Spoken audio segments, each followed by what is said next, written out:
Amis des microphones, bonsoir. Dans des précédentes vidéos, je vous ai montré que j'avais eu quelques déboires au début avec ce micro. Et donc, j'avais dû un petit peu avancer. J'avais lancé un petit appel à l'aide et de nombreux audiophiles m'ont envoyé des tuyaux et des informations qui m'ont aidé de progresser. Donc là, je fais cette petite vidéo pour regarder un petit peu où on en est. Alors déjà, il faut savoir que sur ce micro, une des premières choses que j'ai fait, parce qu'il y en avait qui disaient peut-être que c'était un truc chinois de merde et tout, j'ai fait un petit peu de rétro-engineering. Donc ce micro, il se démonte très facilement ici en dévissant ce cul ici vissé en aluminium. Et on peut ici enlever ce corps. Et à l'intérieur, on voit qu'on a ce petit circuit électronique qui est composé en grande partie de composants CMS, il y a deux condensateurs. Et rapidement, j'ai pu voir que, déjà, bonne nouvelle, c'est pas une petite capsule électrette à 3 balles qu'il y a dedans. Et aussi, en examinant ici le câblage, c'est que la sortie est une vraie sortie différentielle, à savoir qu'il y a la masse et les deux points chauds, points froids là. Donc pour ça, c'est plutôt une bonne nouvelle, c'est-à-dire que c'est pas un truc comme ça à 10 balles, c'est une électronique sur circuit époxy et tout, donc on va dire que globalement la qualité est plutôt bonne. Alors ça, déjà, c'était une bonne information. Le problème, il vient surtout que sur Banggood, ils se foutent un petit peu de la gueule du monde par rapport au câble et à leur annonce. Dans leur annonce, ils disent qu'on peut le brancher sur un PC. Alors, il y a deux choses. Déjà, en sondant aussi le câble qui est vendu avec, c'est un câble qui est vendu XLR, qui d'un côté donc a une XLR comme ça à 3 points, et de l'autre côté un jack, donc avec un type, un ring ici et la masse. Or, quand on sonde le câble tout seul, on s'aperçoit que ce qu'ils ont fait ce qu'il ne faut pas faire, c'est-à-dire qu'ils ont relié ensemble la masse et le point froid du micro ici, et la sortie là, ils l'ont mis donc sur ici les deux points. C'est-à-dire qu'on a ici un montage comme ça. Alors ça, c'est complètement idiot, quelque part. Ce micro, il a une sortie différentielle, et l'avantage d'une sortie différentielle, on va pas rentrer dans le détail, mais c'est que comme les deux câbles sont ensemble au même potentiel, s'il y a un parasite, les deux ont le même parasite, ce qui rend la sortie beaucoup moins sensible aux parasites. C'est-à-dire que cette liaison à 3 fils, il y a une masse ici, on va dire terre de référence, le signal ici différentiel, et c'est ça qui améliore grandement la résistance aux parasites et tout ça. Alors ici, comme ils font ici ce court-circuit, on perd complètement tout cet avantage. Donc il y avait déjà ce problème-là, mais il n'y a pas que. Ça, c'est un problème. Le deuxième gros problème qu'il y a, c'est que j'ai mesuré la tension ici qui est sortie par ma carte audio pour normalement alimenter un micro électrette, elle est de l'ordre de 2,5 volts d'après ce que j'ai mesuré. C'est vraiment que dalle. Alors d'après les essais que j'ai fait, ce micro il commence à fonctionner correctement avec une polarisation de 30 volts. On est très très loin ici de la tension qu'il faut. Ça explique pourquoi j'ai eu ces résultats au début qui étaient complètement pourris. Donc c'est simplement que le câble Kivon et le fait qu'ils disent que ça marche sur un PC, c'est complètement faux. Par contre, et tout à l'heure je vais vous faire une démo, vous allez voir qu'il marche très bien, et même extrêmement bien quand il est alimenté correctement. Alors qu'est-ce que j'ai fait comme montage? Je vous ai montré l'autre fois que j'avais fait une ligne 48 volts. Donc j'ai quand même gardé ce montage ici, j'ai pas été faire un ampli symétrique, alors c'est pas top. D'un autre côté, le câble est quand même relativement très court entre le micro et mon PC, quelque part, le système d'alimentation.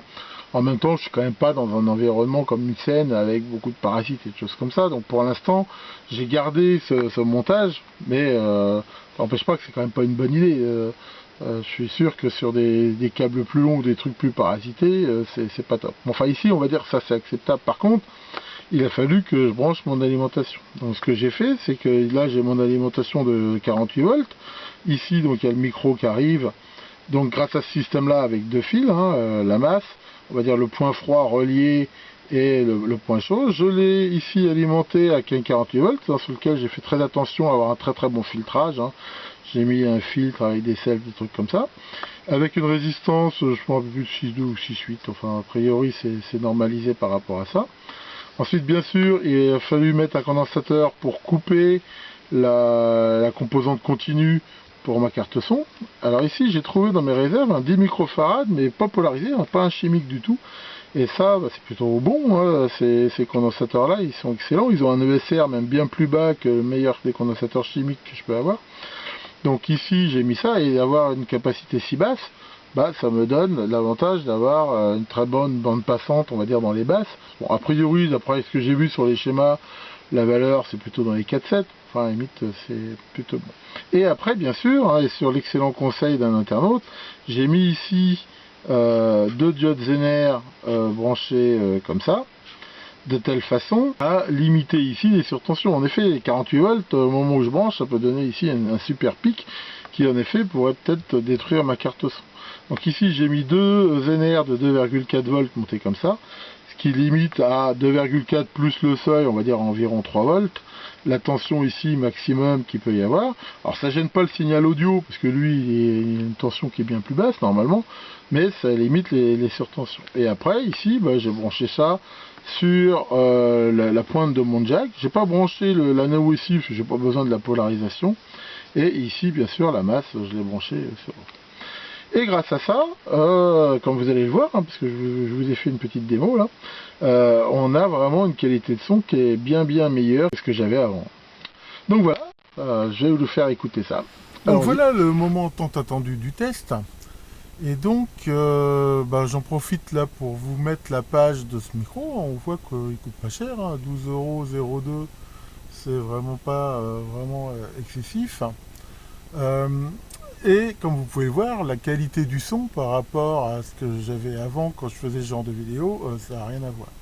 Il reste encore un petit peu de bruit de fond et des choses comme ça. Maintenant, il faut savoir que l'environnement déjà sonore n'est pas complètement silencieux. J'ai un serveur au-dessus, j'ai un PC à côté. Enfin, il y a un petit peu de parasites. Faut savoir aussi que ça fait déjà 1 heure avant que j'avais des parasites, et je me suis aperçu que le boîtier d'alimentation que j'avais fait était relié à la masse par l'ordinateur, mais je ne l'avais pas relié à la terre. Et ça faisait des espèces de petits parasites. Donc là, je viens de le relier à la terre et c'est bien meilleur. Donc bon, là c'est un montage, on va dire à l'arrache, mais je vais le faire de façon beaucoup plus propre. Donc vous voyez aussi d'ailleurs que ce micro, hein, comme on peut le voir ici, il existe dans différentes couleurs. On voit ici son système de suspension qui est vendu avec, qu'on peut regarder ici. Et on voit qu'il existe en noir, en bleu, en rose façon pour les petites filles, en blanc, enfin il y a différentes choses. Et il est aussi livré, hein, pour info, avec une bonnette en mousse, hein, qu'on voit ici, qui à mon avis, d'après ce que j'ai compris, est surtout utile en extérieur pour limiter le souffle. Encore une fois, je ne suis pas un fan de l'audio, moi, donc je sais pas trop. Enfin donc voilà ici pour ce premier essai. Là pour info, je parle à peu près, on va dire, 40-50 cm du micro. Je parle normalement, sans me forcer ni rien. Donc on peut voir quand même ici l'excellente qualité du son. Me reste encore dans mon programme d'amélioration beaucoup de choses à faire, hein. La prochaine étape, ça va être de monter les spots que j'ai achetés pour améliorer l'éclairage, hein. Pour l'instant, je suis encore sur mon système à l'arrache là avec un spot bricolé. Mais dès que j'aurai monté les spots définitifs, normalement j'aurai un éclairage croisé, ce qui éliminera toutes j'espère, les zones d'ombre. Enfin voilà, hein, encore merci à tous les audiophiles là, qui m'ont donné des tuyaux intéressants pour mener à bien ce projet. Et à bientôt pour de nouvelles vidéos.